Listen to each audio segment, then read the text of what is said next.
Now we will do the question number 4. Question number 4, same page number है, book is T S Grewal. Question number 4 में हम फिर से आते हैं। कैपिटल ड्राइंग्स, ये सारी चीजें किसकी हैं? बैलेंस शीट की है। सेल्स दिया है, सेल्स किसका है? सेल्स इज फॉर ट्रेडिंग, तो हम सेल्स डालेंगे पहले ट्रेडिंग में, बाय सेल्स। ठीक, कितना अमाउंट है? 1,55,000।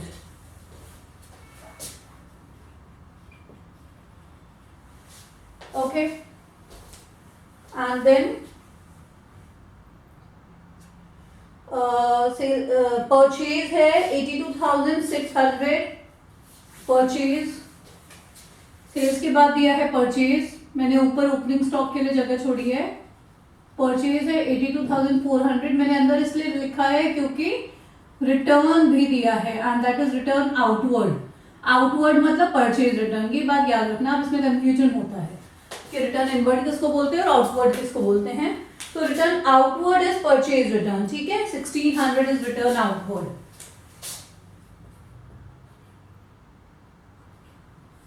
वेट, 1,600 इज यस, और ये जो परचेज का अमाउंट है दैट इज 82,600 नॉट 400, ठीक है। अब इसमें से हम इसको माइनस करेंगे, जो फाइनल अमाउंट होगा वो हम बाहर लिखेंगे। सो 81,000 जो फाइनल अमाउंट है वो हम बाहर लिखेंगे, ठीक है। उसके बाद स्टॉक, बीच में स्टॉक दिया है, स्टॉक है 42,000 का ओपनिंग स्टॉक, ठीक है। कौन सा स्टॉक? ओपनिंग स्टॉक 42,000 का। Then carriage inward, carriage inward भी ट्रेडिंग में जाता है 1200 टू कैरेज इनवर्ड।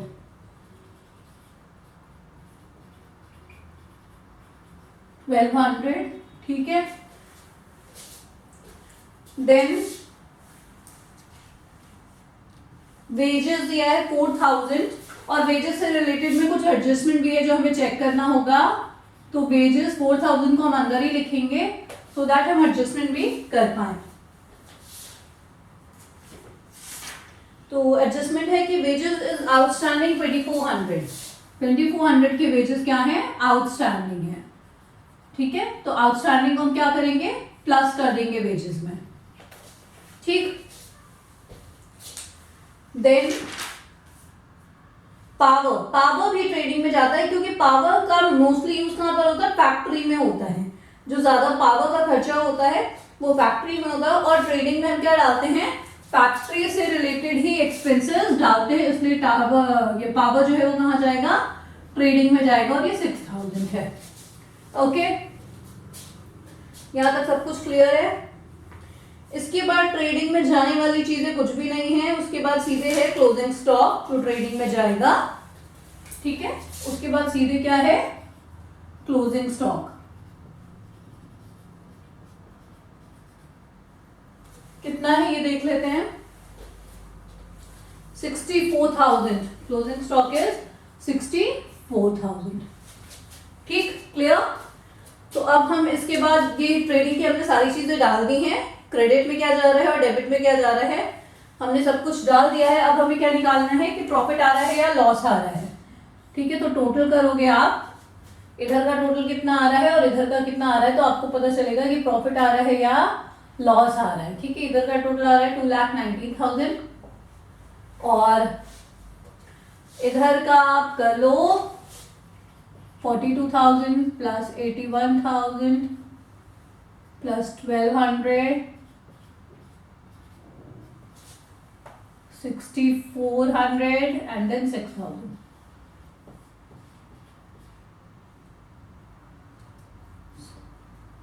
13,06,600. ओके, तो लेट अस चेक कि कितना नेट ग्रॉस प्रॉफिट आना चाहिए।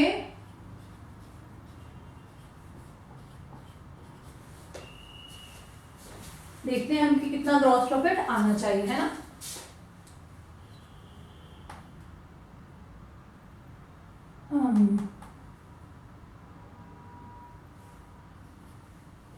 82,400। तो ग्रॉस प्रॉफिट जो आ रहा है वो कितना आ रहा है, 82,400 आ रहा है। ठीक है, ये आपका ग्रॉस प्रॉफिट है। टोटल आपका वही आएगा 2,19,000। क्लियर। अब हम आते हैं प्रॉफिट एंड लॉस अकाउंट पे। ट्रेडिंग अकाउंट का हमारा ग्रॉस प्रॉफिट आ गया। अब हम आएंगे प्रॉफिट एंड लॉस अकाउंट पे। हम देखेंगे सबसे पहले क्या चीज है जो जाएगी, वेजेस और फर्नीचर, मशीनरी और फर्नीचर तो आपका बैलेंस शीट में जाएगा। रेंट जाएगा प्रॉफिट एंड लॉस अकाउंट में। ठीक है, रेंट जाएगा। पहले तो ग्रॉस प्रॉफिट को इधर करेंगे, by gross profit, brought down 82,400। फिर यहां पर जाएगा टू रेंट। ओके, और रेंट कितना है, रेंट है कुछ 22,000 रेंट है। और रेंट के साथ शायद में कुछ एडजस्टमेंट भी है, तो हमें एडजस्टमेंट देखना पड़ेगा कि क्या एडजस्टमेंट है। तो रेंट का एडजस्टमेंट है कि rent is paid for 11 months. अब इस बात का ध्यान देना है आपको कि rent is paid for 11 months. ठीक है, 11 महीने के लिए आपका रेंट पेड है। ठीक, और ये जो हम बनाते हैं balance sheet profit and loss, ये हम पूरे साल का बनाते हैं। पूरे साल में कितने महीने होते हैं, 12 महीने होते हैं ना। पूरे साल में 12 महीने होते हैं, लेकिन रेंट जो है सिर्फ 11 मंथ्स के लिए पेड है। और 11 मंथ्स के लिए कितना पेड है, ये 22,000 पेड है। ठीक है, 11 मंथ के लिए कितना पेड है, 22,000। तो एक मंथ के लिए कितना रेंट हुआ, एक मंथ के लिए कितना रेंट हुआ, 2,000 हुआ। तो 1 मंथ का रेंट 2,000। अब आपका रेंट जो पेड है वो 11 मंथ के लिए, यानी एक महीने का रेंट अभी बचा हुआ है, दैट इज नॉट पेड। तो एक मंथ का रेंट क्या कहलाएगा, आउटस्टैंडिंग कहलाएगा। तो हम आउटस्टैंडिंग जो एक महीने का रेंट है 2,000 उसको ऐड करेंगे, क्योंकि ये अभी पेड नहीं है। ठीक है, बात समझ आ गई। अब मैं आपको ये मैं 24,000 यहां लिख दे रही हूं because I have less space for the question. So आप इसी में क्या करोगे, प्लस आउटस्टैंडिंग करके यहां पे अमाउंट डालोगे रेंट, फाइनल 24,000। ठीक है, आपको वैसे ही करना है जैसे बताया गया है, बट आई एम डूइंग क्योंकि अब मेरे पास थोड़ा सा स्पेस लेस है। ओके, ये हो गया रेंट। देन उसके बाद है सैलरी। Salary is 15,000।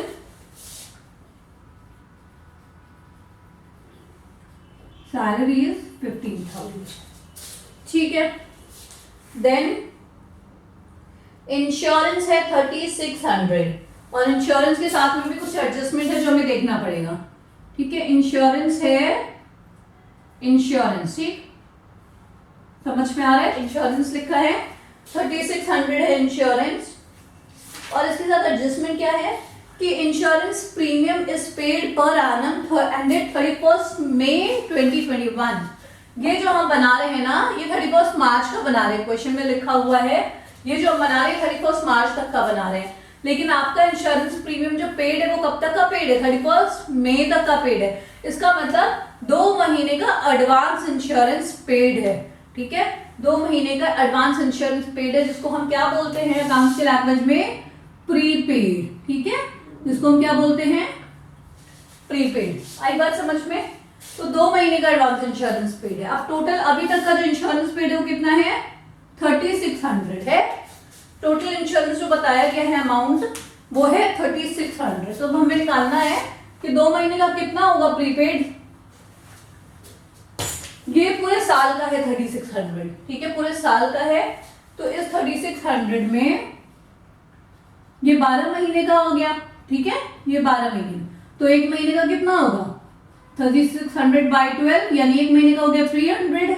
तो 2 महीने का कितना होगा 300 इंटू 2, मतलब 600 जो है वो आपका क्या है, प्रीपेड इंश्योरेंस है। बात समझ आ गई। 3,600 पूरे साल का इंश्योरेंस पेड है। ओके, लेकिन पूरा साल खत्म कब होता है, 31 मई को खत्म होता है। तो हम तो 31 मार्च तक ही बना रहे हैं। तो यानी जो 600 है, जो हमने कैलकुलेट किया कि 3,600 अगर 12 महीने का है तो एक महीने का कितना हो गया 300 हो गया और 2 महीने का कितना हो गया 600 हो गया। तो 600 इंश्योरेंस जो है वो क्या हो गया है, वो प्रीपेड है। ठीक, और प्रीपेड को हम क्या करेंगे, माइनस कर देंगे, क्योंकि हमें सिर्फ इस साल का अकाउंट्स बनाना है, अगले साल का जो वो अगले साल देखा जाएगा।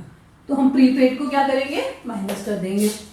क्लियर, ये बात क्लियर है। अब आते हैं नेक्स्ट इज बैंक लोन 8%। और बैंक लोन तो लाइबिलिटीज होती है, बैंक लोन तो नहीं जाता है, लेकिन बैंक लोन से रिलेटेड अगर कोई इंटरेस्ट है तो वो जरूर जाएगा प्रॉफिट एंड लॉस के डेबिट में। ठीक है, तो देखो बैंक लोन में क्या लिखा है, आपको ये भी चीज ध्यान देनी है कि loan from the bank was taken on 1 अक्टूबर 2020। 1 अक्टूबर 2020 को लोन लिया गया। तो जब भी ऐसा कुछ लिखा है ना क्वेश्चन में, इस बात का ध्यान रखना कि ऐसा लिखा है आपका 8% बैंक लोन, 8% बैंक लोन, इसका मतलब है 8% इंटरेस्ट पे करना है। ठीक है, 8% इंटरेस्ट पे करना है। और ये लोन कब लिया गया था, 1 अक्टूबर 2020, 1 अक्टूबर 2020। तो आपको क्या करना होगा, आपको इंटरेस्ट निकालना होगा। ठीक है, कितना है बैंक लोन 25,000, तो 25,000 का आपको इंटरेस्ट निकालना है। कैसे निकालोगे, ये देखो 25,000 का 8% और कितने मंथ के लिए, अक्टूबर में लिया गया था, मार्च तक का, अक्टूबर से अक्टूबर, नवंबर, दिसंबर, जनवरी, फरवरी, मार्च, यानी 6 महीने का। ठीक है, 8% निकालना है और कितने दिन का निकालना है, 6 महीने का, 1000। तो 1000 आपका इंटरेस्ट ऑन लोन। ठीक, बात समझ आ गई। उसके बाद आता है डेटर्स, ये बैलेंस शीट में जाएगा, क्रेडिटर्स बैलेंस शीट में जाएगा, कैश इन हैंड भी बैलेंस शीट में जाएगा। अब हमें एडजस्टमेंट देखना है, एडजस्टमेंट में क्या रह गया है जो हमने नहीं किया है। क्लोजिंग स्टॉक बैलेंस शीट में जाएगा, आउटस्टैंडिंग वेजेस बैलेंस शीट में जाएगा। बैड डेब्ट्स है 600 का, बैड डेब्ट्स दिया है 600 का। ठीक है, बैड डेब्ट्स, ये देखो बैड डेब्ट्स दिया है 600 का, और उसके नीचे एक और एडजस्टमेंट है कि provision for doubtful debts to be 5%। इसको जरा समझना आप लोग। अब ये वाले क्वेश्चन शुरू हो रहे हैं, अभी ये स्टार्टिंग है, अभी तो सिंपल है, आगे और थोड़ा सा कॉम्प्लिकेटेड आएगा। तो बैड डेब्ट्स जो दिया है वो है 600। ठीक है, और नीचे लिखा है प्रोविजन फॉर डाउटफुल डेब्ट्स करना है आपको, प्रोविजन करना है डाउटफुल डेब्ट्स पे कितने परसेंट से, 5% से। ठीक, ये बात समझ में आ गई। अब बैड डेब्ट्स यहां पर जो है ना 600, इसमें हम ये प्रोविजन को ऐड करके दिखाएंगे, लेकिन ये प्रोविजन होगा कितना, 5%। किसका 5%, बताती हूँ। डेटर्स जो होते हैं ना, उन्हीं पे बैड डेब्ट्स उन्हीं में से जाता है ना, क्योंकि वही तो हमें पैसा देने वाले हैं। तो डेटर्स कितने हैं, डेटर्स हैं 20,600, डेटर्स आपके हैं 20,600। इसमें से आप हटा दो बैड डेब्ट्स को। ठीक है, क्योंकि जो पैसा आप मिलेगा ही नहीं, बैड डेब्ट्स तो वो पैसा जो मिलेगा ही नहीं, तो उस पर आप कोई प्रोविजन नहीं करोगे, तो बैड डेब्ट्स को माइनस कर दो। ठीक है, डेटर्स में से तो अब बचा कितना, 20,000। इस 20,000 पर आपको 5% का प्रोविजन बनाना है। इस 20,000 पर आपको क्या करना है, 5% का प्रोविजन बनाना है। ठीक है, तो ये भी आ गया आपका 1000। तो यहाँ पर 600 प्लस 1000 जो प्रोविजन आया आपका वो कितना आया है, 1000। ठीक है, तो 600 बैड डेब्ट्स दिया है एडजस्टमेंट में, और 1000 क्या हो गया, प्रोविजन फॉर डाउटफुल डेब्ट्स। ठीक है, तो ये हो गया आपका 1600। आप लिख के दिखाओगे नीचे बैड डेब्ट्स, नीचे लिखोगे plus provision for doubtful debts, ये लिख के 1000 तब ऐड करके बाहर करोगे अमाउंट। ठीक है, ये था आपका बैड डेब्ट्स वाला। अब बचा बाकी एडजस्टमेंट हो गए हैं, बचा है डेप्रिसिएशन, तो हम डेप्रिसिएशन भी डाल देते हैं। ठीक है, अब बचा है क्या, डेप्रिसिएशन। बाकी सारे एडजस्टमेंट्स हो गए हैं, तो हम डेप्रिसिएशन को भी डाल देते हैं। डेप्रिसिएशन है मशीनरी पे 10% और फर्नीचर पे 5%, ठीक है। तो मशीनरी पे 10% है। मशीनरी कितने की है? मशीनरी आपकी 50,000 की, तो मशीनरी पे हो गया 5,000, ठीक है, प्लस फर्नीचर पे आ रहा है 700। फर्नीचर 40,000 का है, 40,000 का 5% निकालना है आपको, तो 700, ठीक है। तो ये हो गया आपका 5,700, ये आपका डेप्रिसिएशन हो गया। ओके, अब आप इसका टोटल करो कि इसमें नेट प्रॉफिट कितना आएगा, ठीक है। आपको क्या फाइंड आउट करना है? नेट प्रॉफिट कितना आएगा। ओके, आप करोगे जब क्रेडिट का टोटल और डेबिट का टोटल, तो क्रेडिट साइड में तो कुछ और गया नहीं है, क्रेडिट साइड में तो बस यही है 82,400 ही है, ठीक है। अब आपको डेबिट का टोटल करना है और पता करना है कि नेट प्रॉफिट एक्चुअल में आएगा कितना।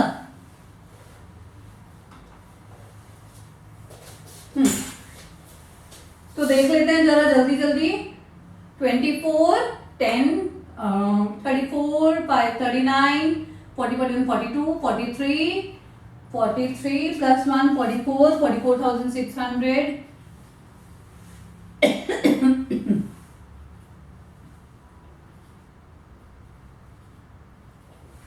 देखते हैं सही आ रहा है कि नहीं आ रहा है। 82,400 माइनस 50,300, 82,400 तो यहाँ का टोटल है। सो नेट प्रॉफिट आ रहा है 32,100। कितना आ रहा है? 32,100 आपका क्या आ गया? नेट प्रॉफिट आ गया, ठीक है। ये हो गया आपका नेट प्रॉफिट। अब हम आएंगे बैलेंस शीट पे। अब सिर्फ क्या बचा है? बैलेंस शीट बचा है। ओके, बैलेंस शीट में सबसे पहले लायबिलिटीज में लिख दो भाई कैपिटल। ये तो अब याद भी हो गया होगा कि सबसे पहले हम कैपिटल डाल देंगे। कैपिटल कितना है? 80,000। तो capital 80,000 plus net profit add कर देंगे 32,100 माइनस ड्राइंग्स भी है यहाँ पर, तो ड्राइंग्स को माइनस करेंगे कैपिटल में से। ड्राइंग्स है 18,000 का, 18,000 का ड्राइंग्स है, तो ये आएगा 94,100, ठीक। ये हो गया आपका कैपिटल वाला पार्ट। इसके बाद आता है क्या बचा? मशीनरी कहाँ जाएगी? एसेट्स में जाएगी। मशीनरी है 50,000 माइनस करेंगे डेप्रिसिएशन 5,000, तो मशीनरी आ गई 45,000। इसके बाद है फर्नीचर, ठीक है। फर्नीचर है 14,000 माइनस करेंगे डेप्रिसिएशन जो हमने यहां निकाला था 700, तो आया 13,300। क्लियर? देन इसके बाद आता है रेंट, सैलरी, ये सब हो गया। इंश्योरेंस हो गया। बैंक लोन होगा लायबिलिटीज, तो बैंक लोन है 25,000 और इसमें हमें इंटरेस्ट जो देना है वो पे करना है। इंटरेस्ट ऑन लोन, कितना इंटरेस्ट निकाला था हमने यहाँ पे? 1,000, तो ये इंटरेस्ट हम ऐड करके पे करेंगे, ठीक है। बैंक लोन में हम क्या करेंगे? इंटरेस्ट को ऐड करके पे करेंगे। उसके बाद डेटर्स आता है। डेटर्स एसेट्स होते हैं, तो डेटर्स में से देखो क्या करना होता है? 20,600, ठीक है, माइनस बैड डेट। जो एडजस्टमेंट में दिया है वो वाली सारी चीजें माइनस हो जाएंगी इसमें से। 20,000 माइनस प्रोविजन, कितना प्रोविजन था? प्रोविजन था 1,000 का, ठीक है। यहाँ पे निकाला है ना 600 प्लस 1,000 का प्रोविजन था जो हमने निकाला था कैलकुलेट करके, वो माइनस हो जाएगा, ठीक है, डेटर्स में से। ये ऐसे होता है डेटर्स का। बैड डेट जो भी एडजस्टमेंट में दिया होगा ना बैड डेट डेटर्स में से वो माइनस करेंगे। देन क्रेडिटर्स 18,900 क्रेडिटर्स लायबिलिटी होती है।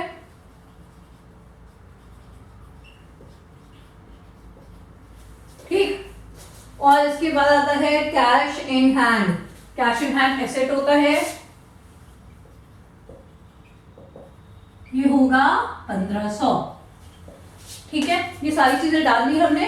अब एक बार चेक कर लेते हैं कुछ एडजस्टमेंट तो नहीं रह गया जो हमें नहीं डालना है, डाला है अभी तक। है closing stock.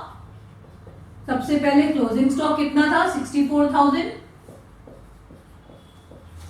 Okay, then outstanding wages है 2400। आउटस्टैंडिंग वेजेस है 2400, वो लाइबिलिटी होता है आउटस्टैंडिंग। देन बैड डेब्ट्स हो गया, प्रोविजन फॉर डाउटफुल डेब्ट्स हो गया। Rent is paid for 11 months, यानी आउटस्टैंडिंग रेंट था, रेंट भी आउटस्टैंडिंग था 1 महीने का 2000। ओके, उसके बाद और कुछ इंश्योरेंस प्रीमियम था जो प्रीपेड था। इंश्योरेंस प्रीमियम प्रीपेड था। प्रीपेड क्या होता है, एसेट होता है। तो प्रीपेड इंश्योरेंस कितना था, 600। तो ये एसेट होता है प्रीपेड। ठीक है, आई होप अब कुछ नहीं बचा है। लोन हो गया, डेप्रिसिएशन हमने माइनस कर दिया एसेट में से। अब आप इसका टोटल करो, टोटल करोगे तो आपका एसेट और लायबिलिटी बराबर आएगा। ठीक है, अब आप इसका टोटल करके देख लो कि टोटल कितना आ रहा है। टोटल आ रहा है 143,100। ठीक है, दिस इज द टोटल, नहीं 400, 143,400। ये टोटल दोनों तरफ का आ रहा है। ठीक है, यानी एसेट्स और लायबिलिटी बराबर है। ठीक, दिस वाज क्वेश्चन नंबर